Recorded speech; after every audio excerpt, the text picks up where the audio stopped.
Hello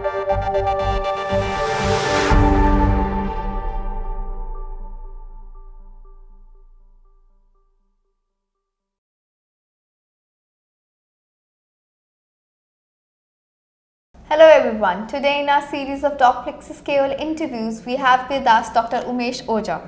He is a renowned urologist with vast clinical experience. He is the professor and head of urology at Bombay Hospital Institute and Medical Sciences.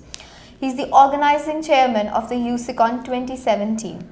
He has special interest in kidney transplant and benign prostate hyperplasia.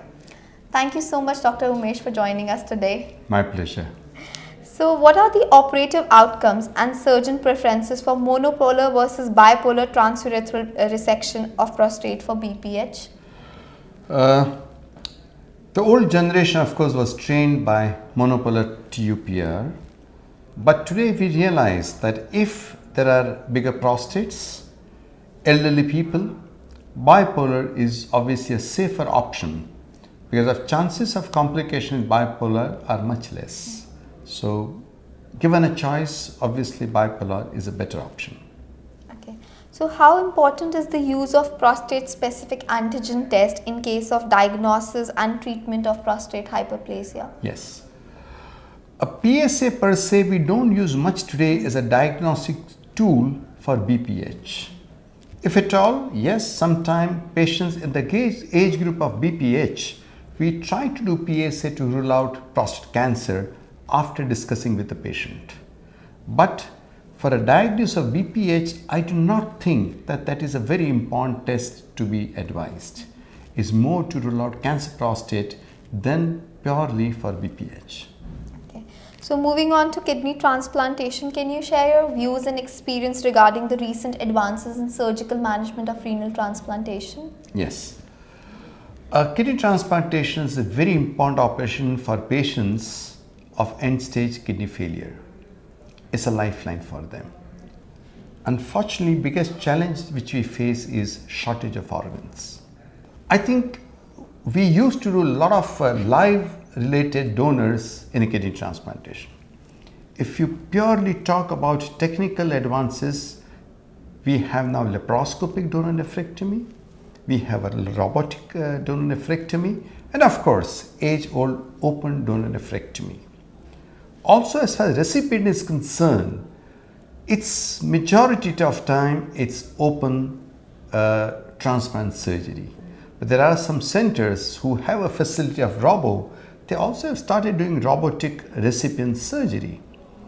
If you ask me, end of the day, most important thing is first on the donor side, safety of donor.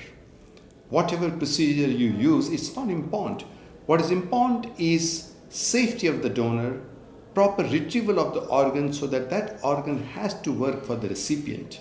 It should not happen that trying to get too many technology into this, it should compromise donors' safety and outcome of the transplant.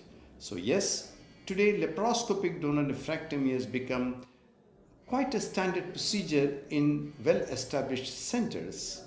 Robotic is still experimental because another factor that comes into transplant scenario is the cost. In India, not many patients can afford transplant because it's quite an expensive affair.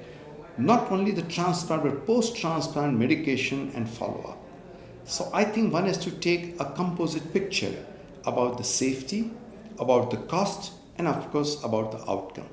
So I would say first, people who are doing, they must be well experienced with whatever technology they are using. If they are expert and give a good outcome, I think any procedure is good. Yes, as far as patient is concerned, if minimal invasive technique is used, it's good for the donor, and surely in Western world and even in our country, the number of donors coming forward has definitely increased. But again, I would definitely stress on one factor is safety of the donor and proper retrieval of the organ so that the recipient doesn't suffer. The other, of course, the other advance which has come up, I mean, it's not an advance, but which is becoming popular is disease donor transplant program or a cadaver transplant. I think that's very important because we need more than 2 lakhs kidneys a year for the transplantation, and we hardly do about 6,000 to 7,000 transplants a year. The gap can be fulfilled only we have a large disease donor program or a cadaver transplant program. Fortunately, slowly and steadily, this program is coming up. I think that is another factor which I'm happy to say that slowly number is increasing, but we are far away from our target which we should achieve. So what are the current preventive measures that are being followed to prevent immune rejection in renal transplantation patients?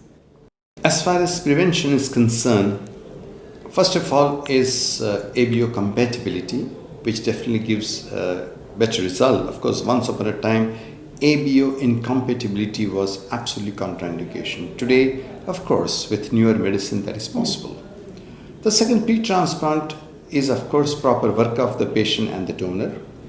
Third, in complicated transplants, we start certain medication much in advance so that like ATG, ALG and so many newer drugs, that is again in highly sensitized patients or complicated cases or immunologically which are more aggressive issues, that's where these newer drugs help.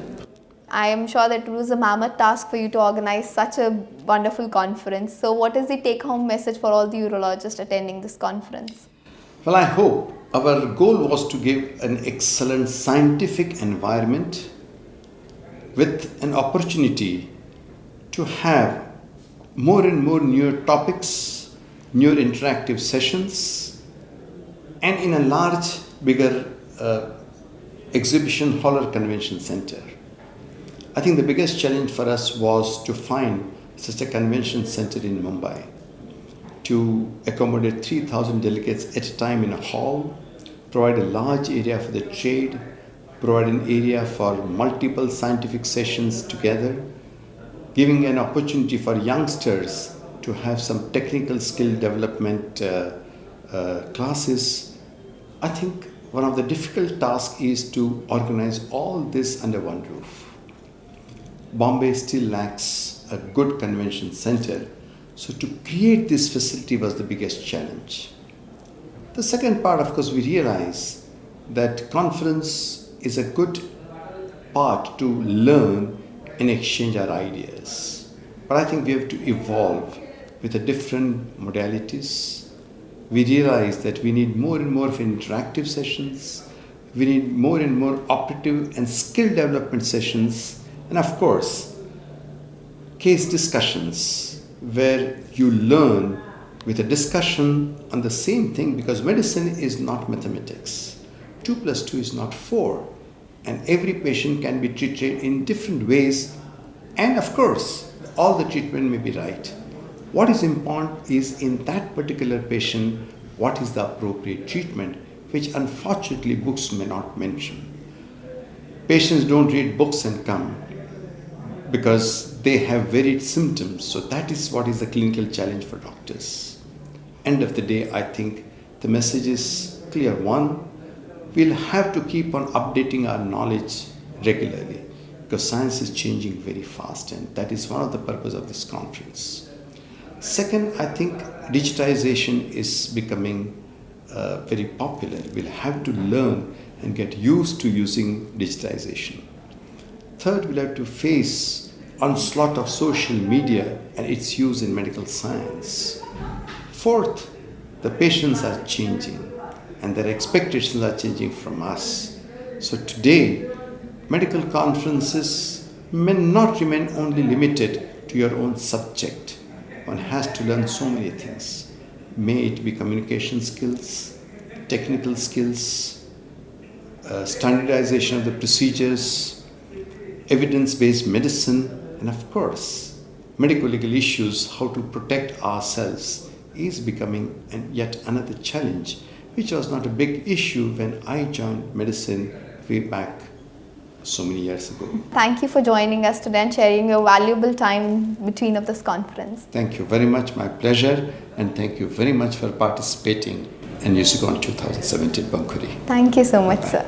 To stay updated on our latest scale videos and interviews, please follow us on Twitter, like us on our Facebook page, and subscribe to our YouTube channel. Happy Docplexing!